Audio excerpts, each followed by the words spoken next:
Thank you all for checking out this week's episode. Once again, I'm John. If you like what you heard and saw today, subscribe to our YouTube channel, find us on Instagram, Facebook, and Twitter, and check out our brand new merch store with hats, coffee mugs, t-shirts, other cool stuff coming down the pipeline. Again, thank you all for support. Be safe and see you next week. How's it going, everyone? John here, the host of Spear Talk, and today I get to welcome Steve Stratton to the show.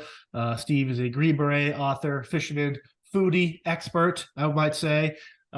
He's also worked under the White House Communications Agency under Presidents Ford and Carter, the United States Secret Service, has been advising cybersecurity for firms and companies. He's also the author of the Shadow Tier series, the first book, Shadow Tier, and then the second book recently coming out, Shadow Sanction. And an overall interesting human being that I finally get to have on the podcast after all these other authors I've had on here saying, you got to get Steve on. He's the real deal. Well, Steve, you're finally here. Thanks, brother. It's good to be here and connect up with you finally. It's I recently recorded an episode with Emma Adair, and the starting point with her, I think I'm going to start with you. One of the things I noticed, the writing community, specifically in the thriller genre or military genre, seems very supportive of one another, whether it's Jeff Clark type people or Emma Adair. These guys, Andrews and Wilson, people that are so active, yet they're so like passionate, not only what they do, but what other authors in their genre do. Is that something where you finally just jumped in recently with your first novel that, holy, I had no idea it could be this crazy. Like, it just that supportive. Exactly. I started writing in 2019, sort of between Thanksgiving and Christmas. The Shadow Tier story, actually the inciting incident happened in 93. And I had done PowerPoints. I had done, sort of like the project manager kind of view. I'd done storyboards, like the movie industry used to use for crafting stories. I'd done all kinds of things except write the story. And my wife's like, you just need to write, start writing. And I happened to find, I was searching the internet, knowing that I don't know anything, right? I'm searching the internet, trying to connect up with people. And first thing I found was a mentorship with Jerry Jenkins, who lives in the Black Forest in Colorado Springs. He wrote the Left Behind series with Pastor LaHaye. So all that 23 books or 17 books, I think it was, but he's got like 23, New York Times bestsellers and stuff like that. And in 6 months, I mean, it was jam packed with learning. In that process, I forget who it was, but somebody said, you need to connect up with the veterans who are writing. And so I just tossed a message out to Jeff Wilson, and bang, he comes back. Glad you're here. I'm excited. Let me know how I can help. And when I was getting near what I thought was finished, which really wasn't, but with the Shadow Tier story, I'm like, okay, I'm looking around for an agent, but I've got these other smaller companies that will publish it. They like the story. And he's like, yeah, look, we're trying to get into all the different channels, right? Yeah. Because the business is, you could be Grisham or Mark Cameron you could be some of those real bigs, and you just write books and that's all you need, and the movie deals come, like Cornwall and other things like that, people like that. Or you could be like us, and we're trying to get into hybrid, regular publishing. We'll self-publish, we want to expand and have all those channels to attract new readers and people to our writing. And he says, if you're not seeing traction from mainstream agents, go ahead, go with the smaller company, learn the business. You'll learn something. It's up to you how much you learn. And so that's what I did. And I continued to grow that after reaching out to Jeff. I continued to grow that, list of people, and also start to welcome in other people. And like I would go to conferences, like there's a Rocky Mountain Fiction Writers Conference here in Denver, and talk to the few people that weren't writing fantasy, because fantasy is a big thing, I guess, when you're smoking a lot of pot in Denver. You're living in a fantasy. But it's been a true blessing of other people with podcasts, authors, agents, people that are willing to talk. maybe not sign you up because your writing's not there yet, but are willing to help you along your path. And that's been invaluable, priceless, as the saying goes. Have you found writing to be a form of therapy for you, whether it's PTSD or just to kind of shake the cobwebs of your prior life and Green Berets or even the government stuff? Like, because I've talked to other authors and military, it's almost like a form of like journal writing that they can kind of get their kind of feelings and stories out. Maybe not as personal as like an autobiography or like an actual in-depth journal, but they're kind of like what they're dealing with gets manifested on like the characters they're writing about. Is that something you've experienced? Absolutely. Like I said, 1993, the inciting incident for Shadow Tier was my parents were down in Puerto Penasco at the top of Baja. So they're in Mexico. Yeah. They used to go to the beach, hang out, eat for $7 a day, seafood. They loved it. On the way back, they were their truck, and they were hauling a fifth wheel trailer, got hit on my mom's side by some stoned out drug runners. And she died in a Mexican hospital with nobody around her. And, that sort of anger about, come on, brother, my little brother, who's like 2 feet taller than I am. It's time to go invade Mexico and exact retribution. And he talked me down. My dad said, "What are you, crazy? It's a one-way trip kind of idea." And I just need to get it out. And so that's the genesis of the story. So you're spot on for me. That first story was about that need to get it out, the revenge I felt. Luckily, I didn't try and take, so I would have been in somebody's prison, right, or dead. Right. So very, very therapeutic. I get to have fun and introduce some of my friends and the people I've met along the way. Had some colorful teammates, when I was doing the Army thing. It's like their 201 file says, XYZ, put down the grenade. He did not comply with the captain's orders, and on and on. So, right. That's a lot of fun, and I've been very lucky with my range of experiences that I've picked up a lot of course, useful things and fun things for the books. When you talk about kind of suppressing the anger and doing the right thing and not letting it cloud your judgment, when stuff happens like 9/11 or the current stuff in Israel and Palestine, any world event, terrorist attack, my first thought outside of just being a protector is, I want to kill these people. But you can't, that way, they're going to win if you react that way. It's like, how do you, with everything going on in the news, it's like, I get where people's anger is coming from, but how do you kind of just figure out how to put that anger in a means of being like productive? Because it's so easy to just throw the next punch. It's like, how do you kind of, I just feel like these people are suffering and all this misguided anger. And obviously a lot of the anger is rightfully, like, I'm angry with you, but like, I find like sometimes I have to step back and be like, what can I do to kind of figure this out, and we can all move forward together and productive and find a real solution here?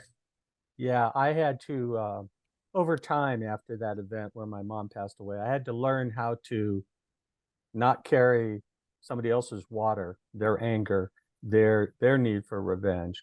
But you're right, look for positive ways, whether it's to find the right charity or help in the local community, things like that.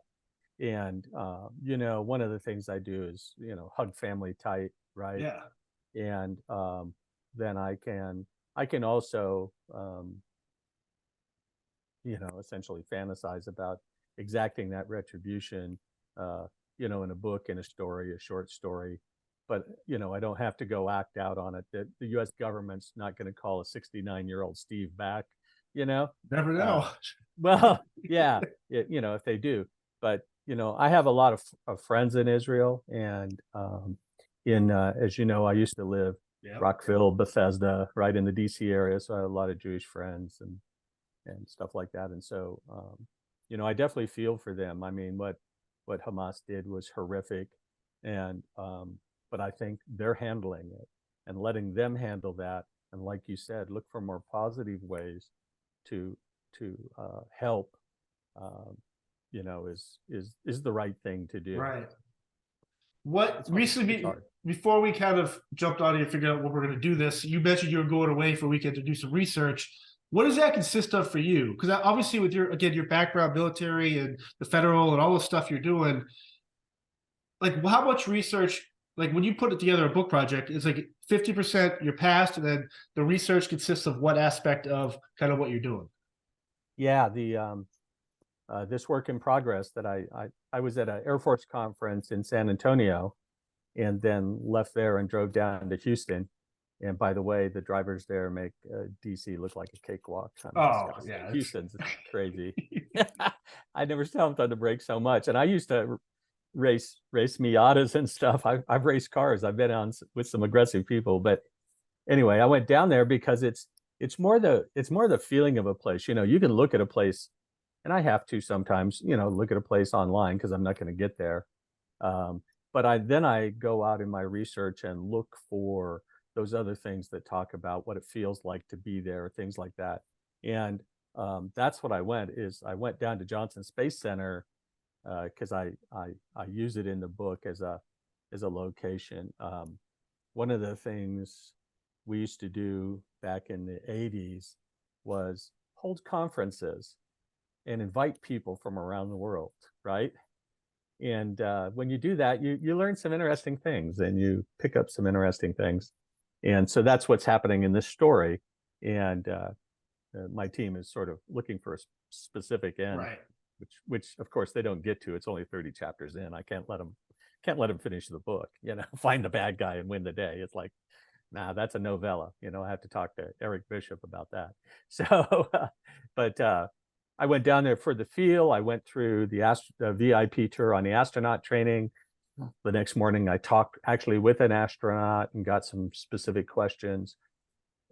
So that was a plus, because a lot of time the ideas I come up with come out of the paper, or I'll see something that will interest me. I love science and technology, right? Being a tech security guy, I was sort of a technical nerd, you know.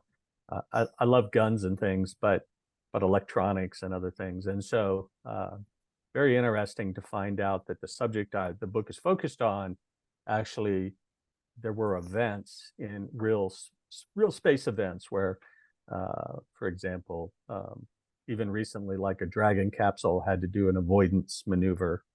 And luckily it had the gas to still get to the station and deliver the goods. Yeah. So, but hearing that from him, I'd not seen that online. So, you know, that's a positive.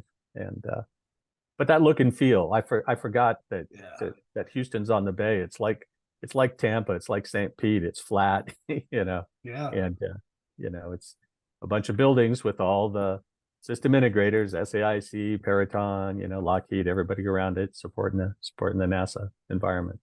I've had for the 7 to 8 years or so I was in the Secret Service, got to be good friends with people in WACA, the White House Communication Agency. A couple of my classmates, they actually went TSD, which Tactical Security Division. They do all this. I mean, I'm not getting the specifics of it, but that type of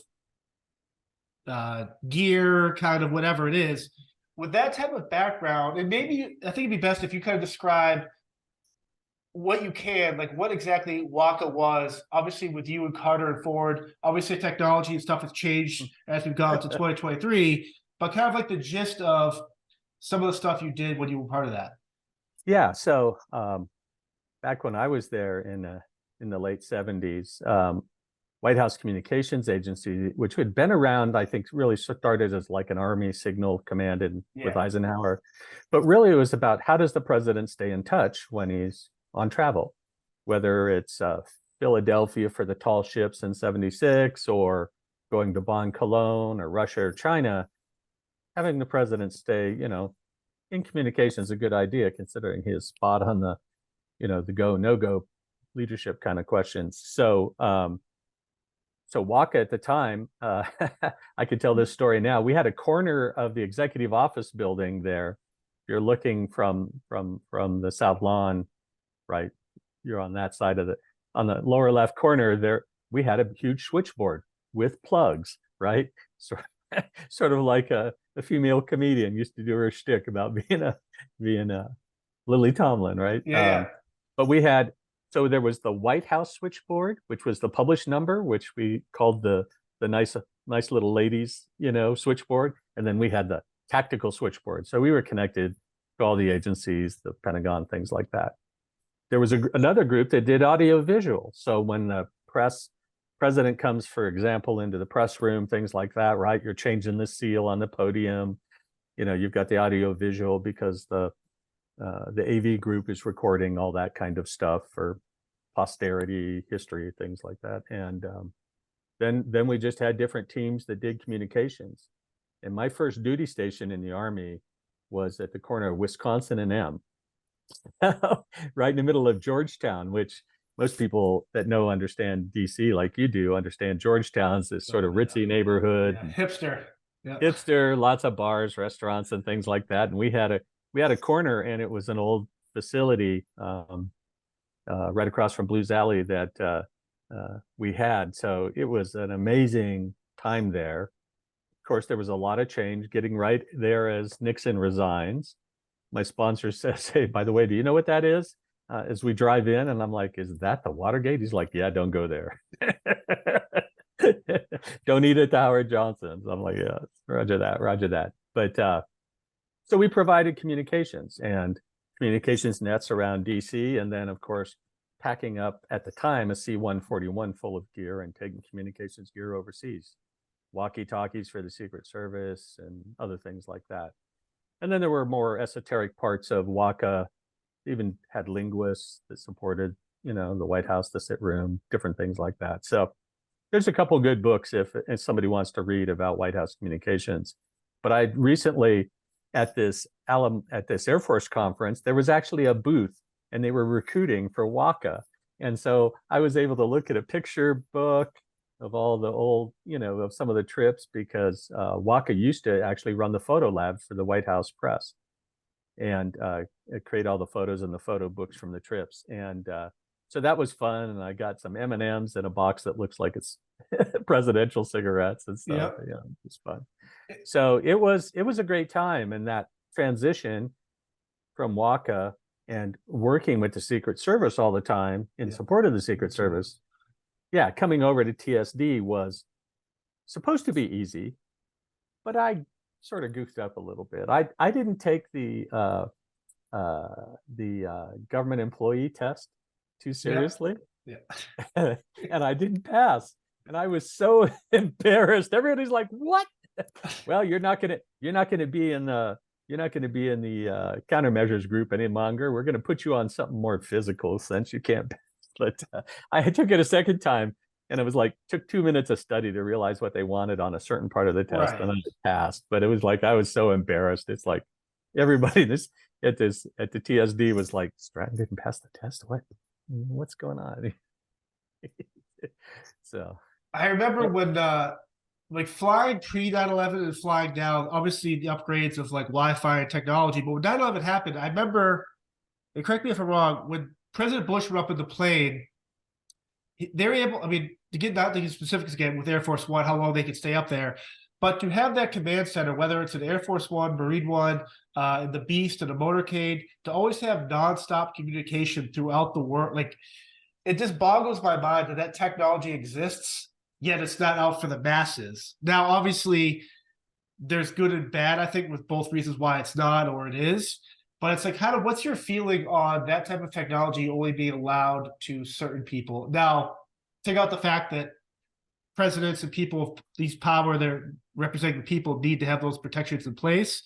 But why did it take so long to get good Wi-Fi on an airplane when it was readily available pre 9/11, even still on Air Force One? Yeah, well, that's the power of having an Air Force, U.S. Air Force, right? Being able to do that kind of thing and command those satellites that are used for military communications. I was good friends with Chief Van Valkenburg. Van Valkenburg was the head communicator during the Nixon, Ford, Carter time for Air Force One. And when we were still on the 707s before the 747 came out, when the kneecap, the sort of doomsday plane for the Air Force came out, and it was a 747. And I heard a communication one time on the airplane. It was actually, and I just happened to be standing next to him, and it was a kneecap, this kneecap airplane saying, "Hey, yeah, we could talk to guys in a tank."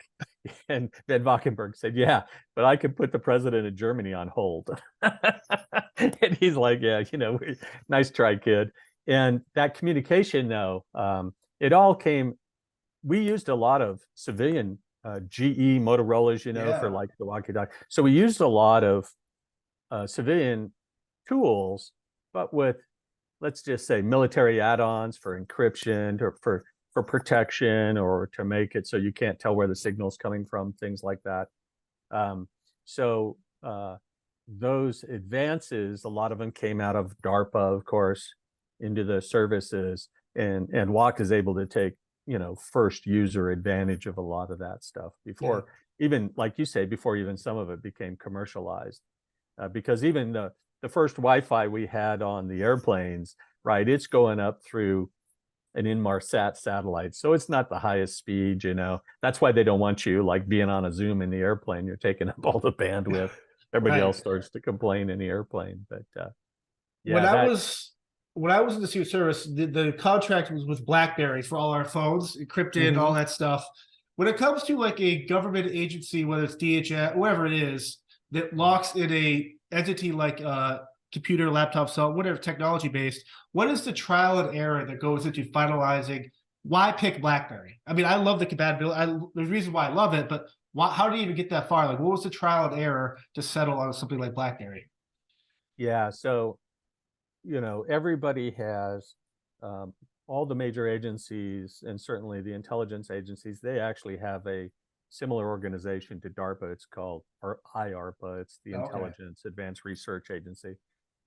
But so there's many hoops to go through that include, does the item, whatever it might be, phone networking, piece of gear, Wi-Fi router, does it do what it says and nothing else, right? You don't want it doing things you don't know about. Then the NSA will come at it, and they'll have people red team it and look for flaws and other things like that. So to get on that approved products list is not easy. The nice thing was that BlackBerry in its communications capability was very stout, and BlackBerry is still around today and known for its security. It's not, I don't know, do they still have a phone? They were looking at coming out with some newer, like BlackBerry OS on, more like an Android or something like that, right? So that technology, that technology takes a while to get there. Where I just retired from, I would have to pay a NSA approved lab over $1 million to test, and it would take about a year long to test that software so that you could connect to those multiple networks. But once you're on that baseline list and approved, then everybody's like, okay, I'll take it. But until you're approved, it's like, oh, that's nice. Come back when you're approved, because we really can't. We're not going to take you on until we understand the risk. Right. So it's a very risk-based profile, and that testing can go on and on for a while, depending on where you're using the product. So, with the cybersecurity background, all that, I've been reading recently a lot of books and articles and stuff on like the dark web and like how it's gotten worse, for I guess the better term to say, since the pandemic, and like even through the pandemic where people were getting away with doing whatever. Is like, how is that dark web allowed to exist? In layman's terms, like the most simple terms, when people describe it, I'm always just like, I understand it. It's like a fake world that's real, but like, how is it allowed to operate the way it does? That's a really good question. One of the internet came out of another DARPA project, and it was really focused on, and the early internet was focused on reliable communications, so that you knew that the packet you sent with whatever part of your message or your email was received. And as it grew, and it grew organically, not under the, in some countries back when they had their old country-based, postal and telephone service, they sometimes called PTTs, they had a lot of control, right? Of course, we know China and North Korea they have a lot of control because they control the links to the internet. So where the internet connects into China, they have very deep control of that and can monitor and only let those things that are pro-Chinese come through.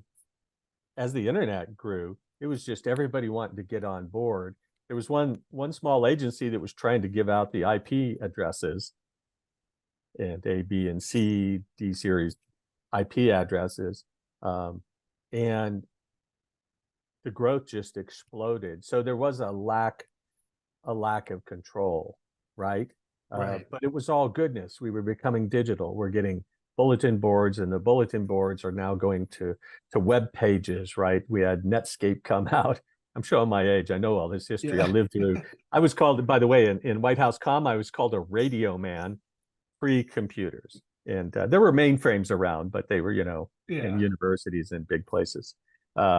So yeah, it was really uncontrolled, but it tended to operate in a way that was positive. So there were some controls put in place in different countries, but in large, it was like, hey, this is capitalism. This is great.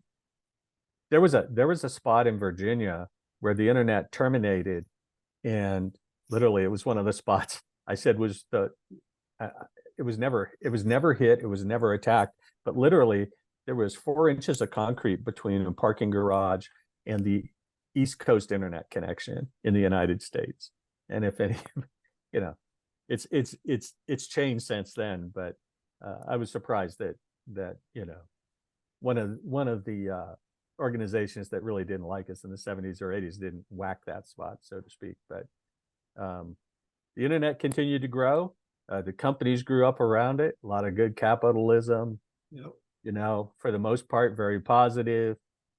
People were starting to notice. Porn was the big thing. So as we started to get computers and email, it was like porn companies popped up that had porn filters. So making sure you're blocking sites, something we consider very simple today, but was a big deal back then. Yeah. And so there was some fights about it, some discussions, a congressional hearing, but it was the internet, and it was just this free way to access, data that hopefully had been put up willingly and freely, not stolen, kind of things. So the dark web is it's almost like the Matrix, like you say. Yeah. It's not real, but it is still, it's part of the IP space, but it's a hidden part of the IP space where there's literally anything you could want is for sale there. And occasionally, government agencies will find like one of the big spaces, maybe a decade ago, maybe 8 years ago, had to do with, it was selling serious drugs on this dark web space. He went to jail for a while, but well, it seems like now it's like human trafficking, organ harvesting, intel. It's like, how do you? I've always can people go on the dark web and like do something good with it? Like, why is it always linked to stuff that's either illegal or just depraved of all humanity? With like, it's never anything like I can't go out there and be like, oh, man, I really need this part. I have to go to Amazon. Like, what? Like, how do you? Well, there's no reason to go into that space because the rest of the web is so willing to help you put up your websites, sell T-shirts. By the way, I just bought the Spear Talk Christmas ornament. I love that thing. Oh, awesome! Can't wait till the tree spins around and my wife sees that. But that part of the internet is so open and willing, and it's so easy, like you say, start a website, have a business, get your brand or presence out there, that there's no need to go over there. And most of the time it takes a bit of expertise to get into that side. And so it's become really the unsavory underbelly of the internet. It's that digital portion of the world that you really don't want to get into unless you're hunting in a good way, right? Yeah. Yeah, over time, I've been involved in several projects where we built tools and I'll talk about the old technology, but we built tools to go into the dark web, and it looked like it was doing like, just requests for information, simple things like that. But what we were hunting for is information on other companies. Like, are the bad guys, are the hackers starting to talk about company XYZ, Yeah. as somebody to maybe attack, things like that. So you can get in there and do good things from an intelligence standpoint, gather indicators of behavior or what they might be thinking about or doing. The other space that has grown up that's got a very dark side to it is gaming. Yeah. There are a lot of games, especially the Chinese ones, that are millions and millions of people play these games, and they have some very stout encryption in their messaging systems and things like that. So you could be a good person and use that for good use, and you could be bad people and use that for criminal enterprise, very easily. So I saw a meme the other day where they're kind of like, stop hacking Filene's or TJ Maxx, like go after IRS and it's just funny, like how if you're a major corporation or a brand or an entity or like a government group, you're going to have the funding to have the best protection for that stuff. And it's like, it's such an interesting process. I think it was a couple of years ago when the Secret Service actually, it was TJ Maxx or Marshalls, that huge credit card hacking scheme. They actually were at the forefront of that. And I was just, when you read about it, it's super interesting how they're able to kind of, yeah, it sucks, stuff gets hacked, but how they're able to figure out who did it, how they did it, and go after them. Like it's such a unique process. it is. There's a couple sides to this. So if I'm TJ Maxx, number one, I need to understand every piece of gear I've got on the networks that I own, right? And that's hard. Keeping inventory of all the equipment, what are its configurations, and then understanding what are the new vulnerabilities that the bad guys or even the good guys who are looking into those are finding. Make sure those are patched so I don't have holes in my network that they can compromise.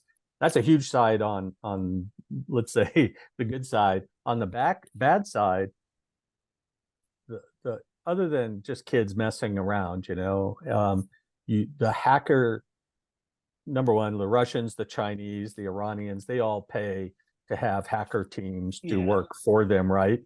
And they're very scripted. It's not like just go out and mess with, a bank or something like that. It's like, we've got a profile. We need you to go look and investigate, do reconnaissance. And they will spend months and sometimes years doing reconnaissance, looking for that one chink in the armor.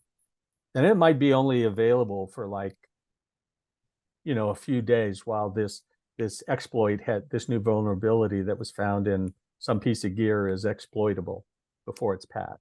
Company fixes it or whatever, like SolarWinds, right? That we had, right? Or this Move It IT thing in the government. So, they're ready to go. They're always probing. It's interesting. Some of the the chief information security officers, CISOs I know, actually just take it as a fait accompli that the bad guys are going to get into their systems. What they work on is making sure they can't call home. In other words, they can't exfiltrate user name, password, or credit card data, things like that.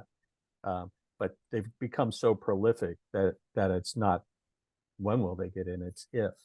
And so you're constantly playing this game against people who have very smart people who are spending thousands, tens of thousands, and hundreds of thousands of dollars just investigating your organization to try and get in, right? Like the Chinese did with the OPM hack, right? Right.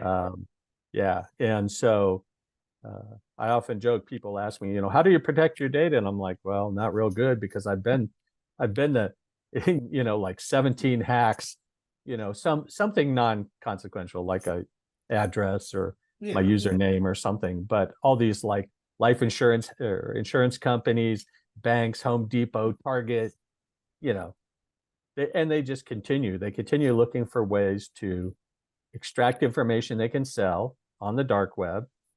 You can get on the dark web and you could go find your information that's for sale from the OPM hack and other things like that. So it's a constant fight. And the good news is that me, with my little old retirement fund, I'm not much of a target.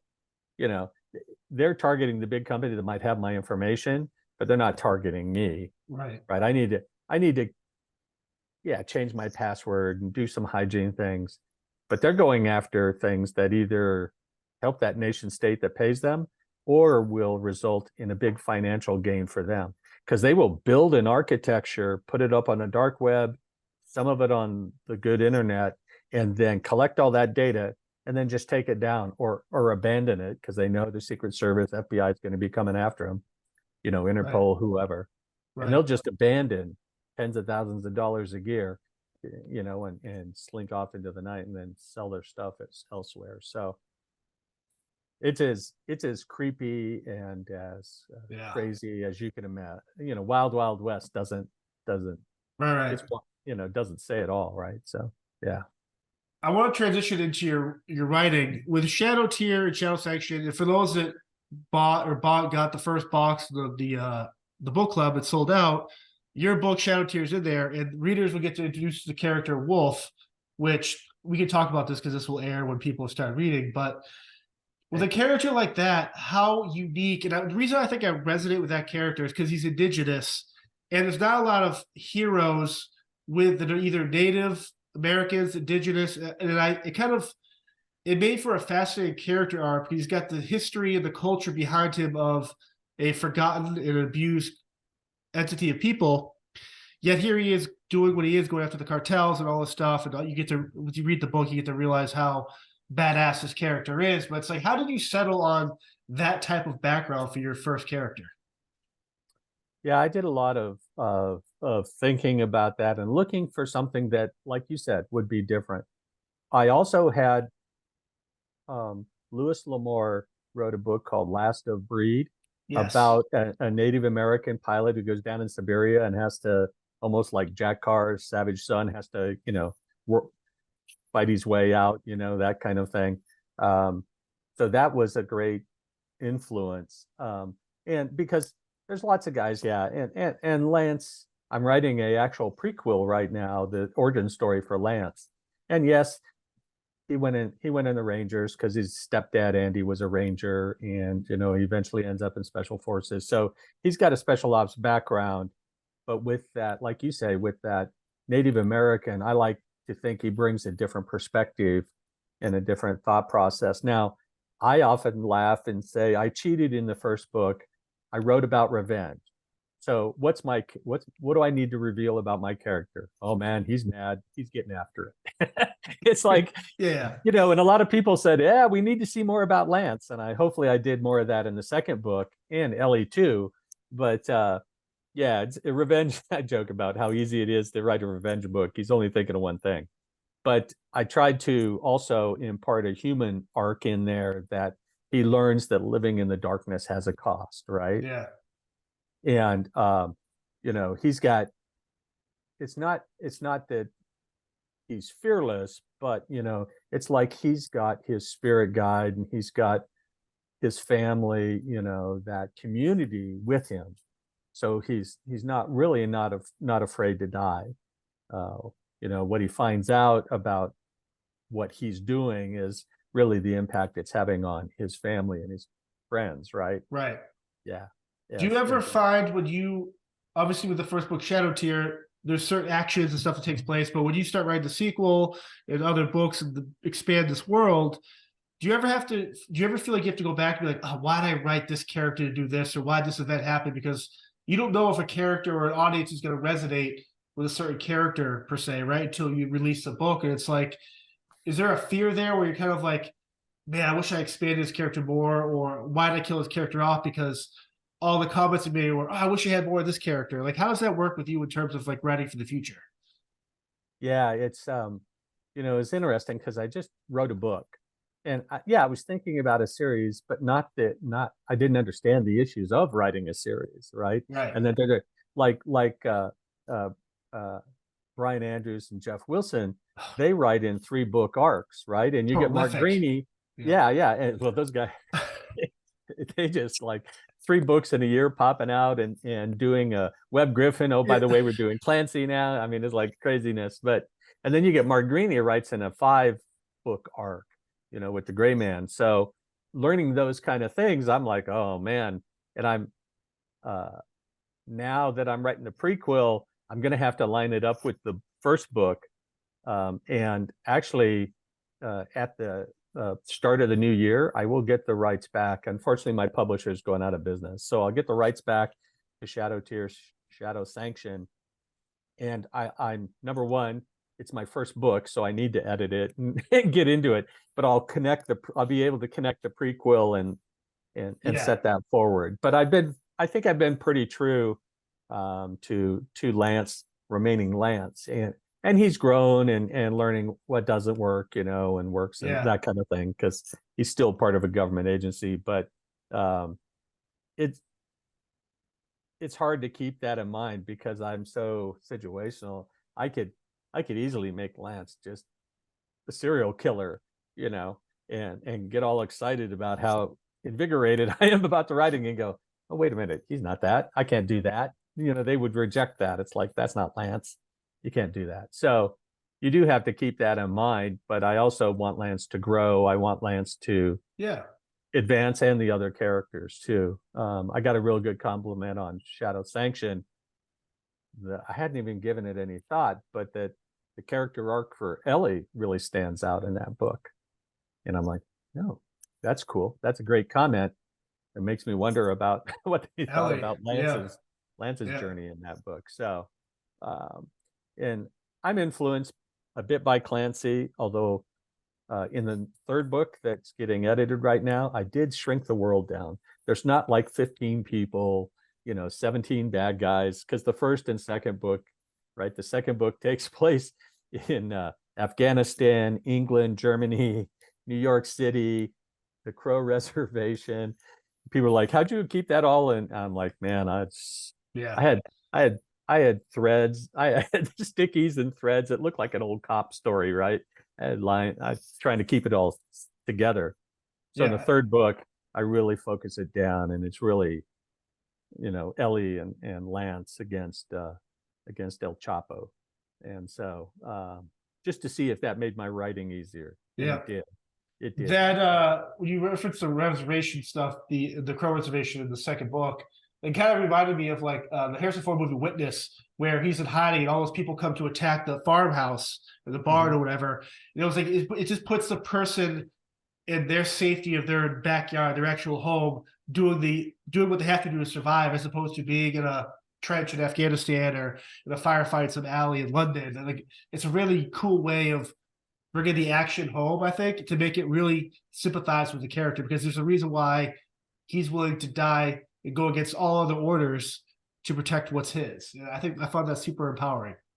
Yeah, that the fact that he got, just when he thought he could go, really help his own people, the president's like, no, I need you to stop the opium flow in Afghanistan. Right. Because at the time and real world, and I bring in a lot of real world stuff into my books. And at the time in 2003, all the DOD leaders were saying, we're not here to do opium. We're here for counterterrorism.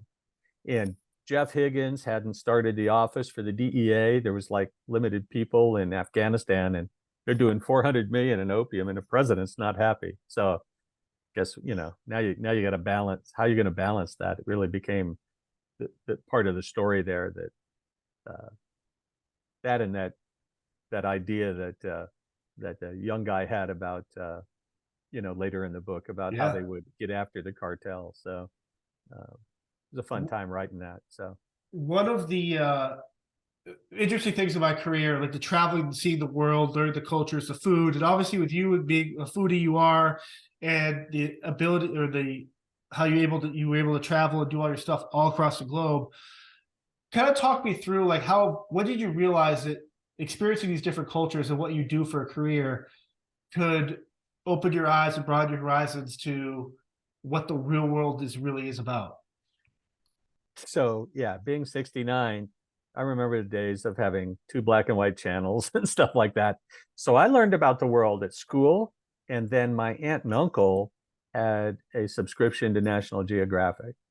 And so that was how, and I knew Africa was there, but that's how I saw Africa. That's China, all that National Geographic. Yeah. So at Waka, I was 19, my first trip out of the United States. We stopped overnight in Paris. I thought that was really pretty. And it was my first, big city outside of LA or San Francisco. I grew up in California. And then we went to New Delhi, and New Delhi was flashy and interesting, but you start to see some degradation. You start to see some poverty. Then we went to Bangladesh. And yeah. And the story I tell young people is that we drive up to the consulate, and I notice, because I got my head on a swivel, it's a new country. I don't know what the threat level is yet until they brief us at the consulate. And as we're driving up, I see a guy sleeping in the median. And then get to the consulate, there's bullet holes everywhere around the outside of it. We get the briefing. It's like, yeah, but there's this army unit that'll got you, and okay. So we're just waiting for the vice president to show up. We drive back to the Intercontinental, because that's what we stayed at back in those days. We flew Pan Am and we stayed at Intercontinental hotels. And he's still sleeping. The next morning we drive up, he's still sleeping. Perfectly the same spot. I'm like, damn it, he's not sleeping. Right? He's just exsanguated on the side of the road here like this.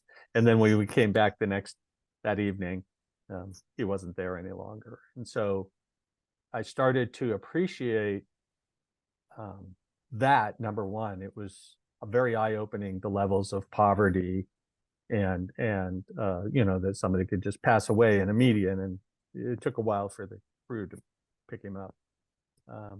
The other thing that I got to, it was actually a couple of weird things, like being a foodie, going to a formal dinner. I had never seen so many knives, forks, spoons, and stuff. And I just kept my hands in my lap, and I was like waiting for somebody to pick something up, because I was in mortal fear. I was going to pick up the soup spoon and eat some, something weird. So that was interesting, but learning those cultures, seeing, because when we would do these advanced trips, right, we would go out a couple of weeks in advance, and you're working primarily. It's not like you got a lot of time to goof off, and then right afterwards, like in Waka, as soon as the president's airplane gets to a certain spot, we would tear down our equipment, because now they're not coming back. So you start tearing down your equipment. You might get a day or part of a day on the backside to go do something local. But so I was always trying to get out to a local market or to some place where, and I had a pretty strong constitution and a set of pills that helped me go out and eat on the local economy and things like that, and trying to learn about these other cultures. And it gave me a great respect for the rest of the world. And we're not I grew up in the American culture, the way of thinking. I process things the American way from that viewpoint.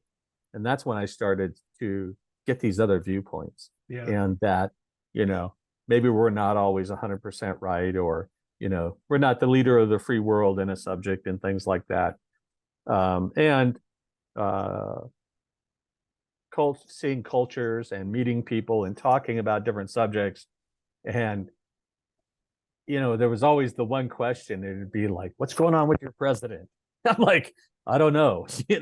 I work for the guy, but I don't, I'm not speaking for the president here. It's more than just the president who shapes what comes out of America. And so that was very eye-opening. And I think because of that, I became much more interested in the rest of the world, actually, than what was going on at home. I had plenty of friends that had married, gone to college, and gotten great jobs and done good stuff at home.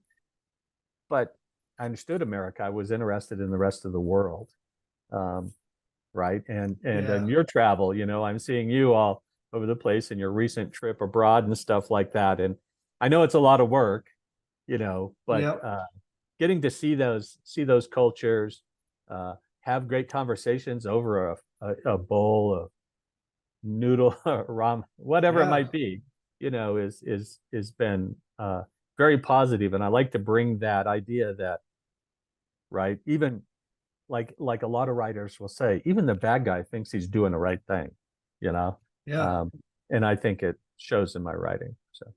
Well, I remember I think the first time I saw, I think it was Temple of Doom, where there's the dinner table and they cut up with the snake and they're eating the monkey and all this weird stuff. Well, I recently just got back from Australia, and I start laughing because we're at this meal, like, oh, you want to try kangaroo or alligator tail or all this weird stuff. And it's like, obviously it's culturally, you could eat that down there. They prepare it a way where you don't know what actually you're eating. It tastes amazing, but you're kind of like,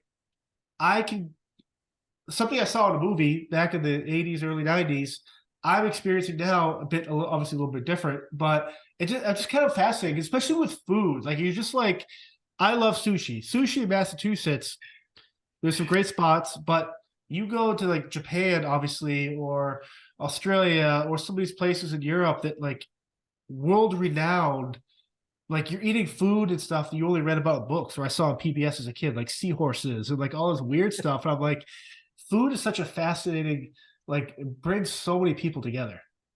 It is, and it's funny because here in Denver, seafood's not actually, it's You got some good cattle, spots though.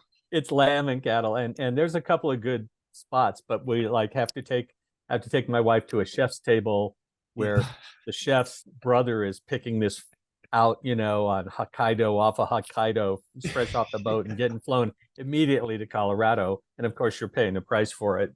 But you're right. When I was a kid, I can remember being at a Oriental restaurant and thinking the prawns were huge, right? It was just big shrimp probably back in the day. And we had salmon. Halibut was considered sort of a junk fish. So our friends who had salmon boats would give us this 35-pound halibut, and so I love seafood and miss being on the East Coast because of that, blue crabs and all that good fun stuff. But around the rest of the world, like you say, what they do there in with the differences in Hawaii, like Japan, or especially going to India and all the spices and things like that. It's like, you goat only tastes so good until you get spices in, right? And stuff like that. So yeah, I love it.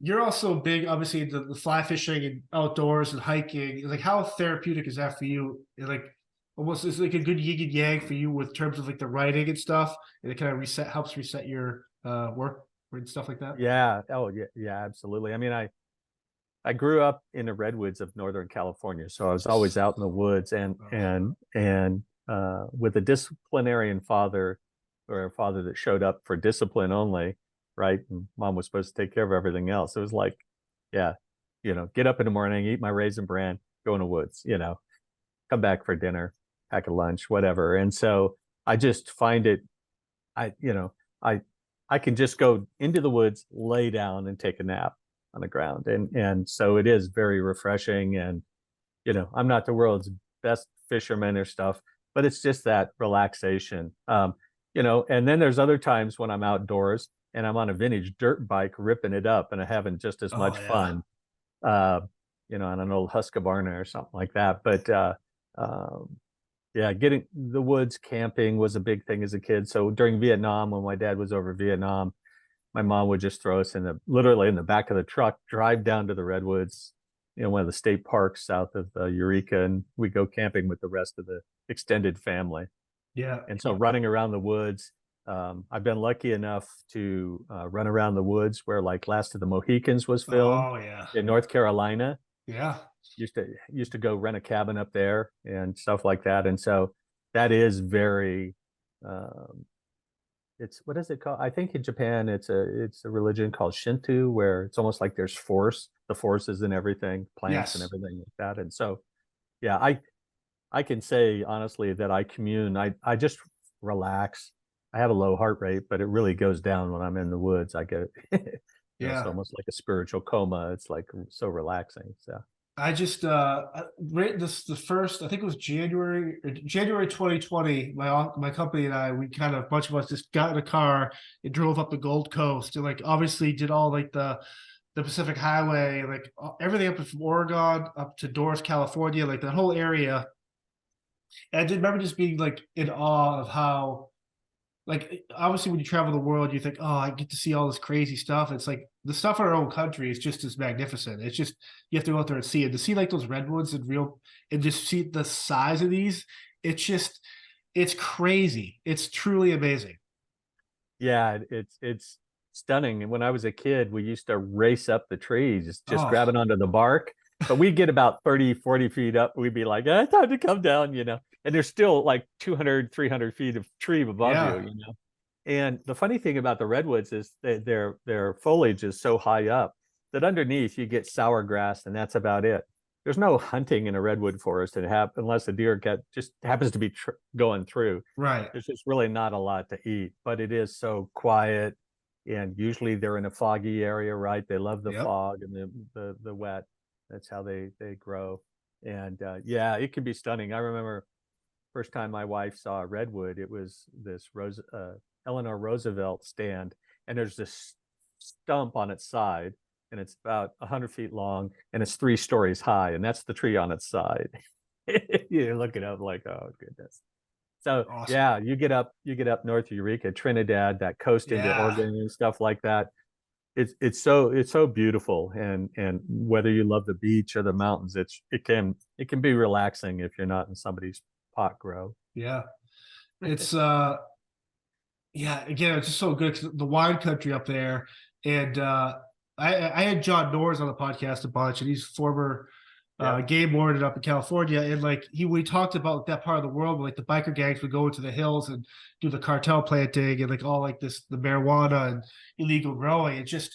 It's so crazy that type of stuff can happen in our own country. Or it's like people are so oblivious that 45 minutes outside of LA, the cartels are operating like it's just free for all, or just stuff like that, where you're just like, wake up, people, and One of just my be first aware. Yeah. so after leaving the Secret Service in 80, I joined a reserve special forces unit. And my first counter drug mission was Los Padres National Forest, right north of Yeah. LA, right? And I love the DEA. They paid for the C-5A, 2 of our helicopters, everything to go in there. And so the presidential directive was the military could support, but we go in and do training. If we see something, right? Man, I was a radio guy, so I had a pager, I had a couple of phones, early phones, and satellite. And the idea was we would tell the DEA if we found anything. And coming across, it was like 3 years of drought. So we know they're either going to be carrying water in or something, right? There's just no water in the rivers. But coming across like an 18-wheeler semi a trailer in the middle of a national forest, makes the hair stand up on the back of your head. And I switched my M16 to automatic. And we were all like, it was just 3 of us, and we were like, whoa, whoa, whoa, whoa. So yeah,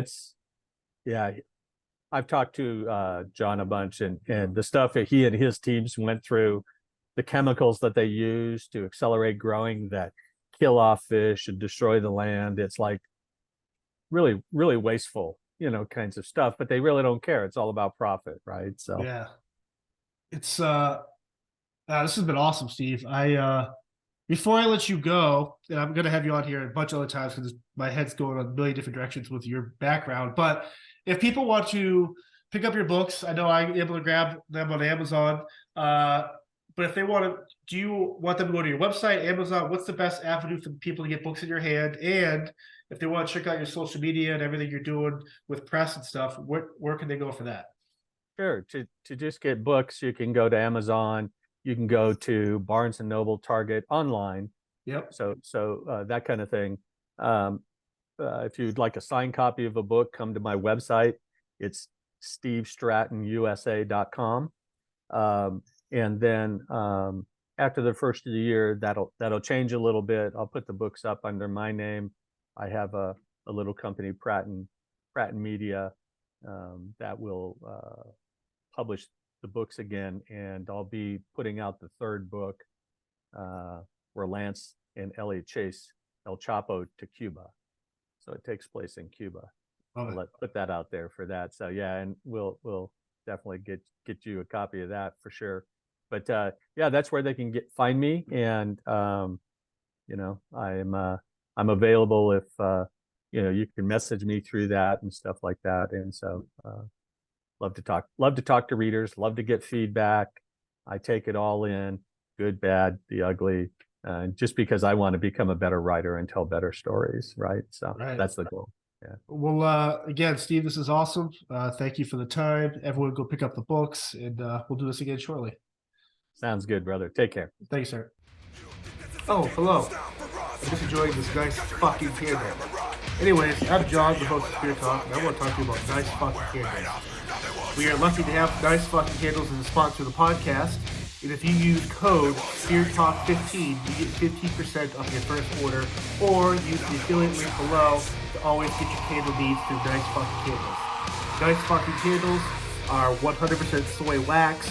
They have a 65-hour burn time, maybe more if you nurse the flame a little bit. Maybe, I don't know, I'm not an expert on flames or candles, but I will say these things burn a long fucking time. You ask me about the wick. It's a double wick for even burning, which is amazing. And they come with 3 incredible flavors. I'm not sure if you're going to be eating these candles, but if you do like them, the scents are eucalyptus and ginseng, tobacco and fireside, and seaside and driftwood. Once again, nice fucking candles. They are the candle company for Spirit Talk. And if you love candles and need a good scent to clear out your office, your room, your podcast room, your weight room, whatever you're doing in a room that smells like crap, use this candle. It's amazing. Thank you. Check them out. Love nice fucking candles.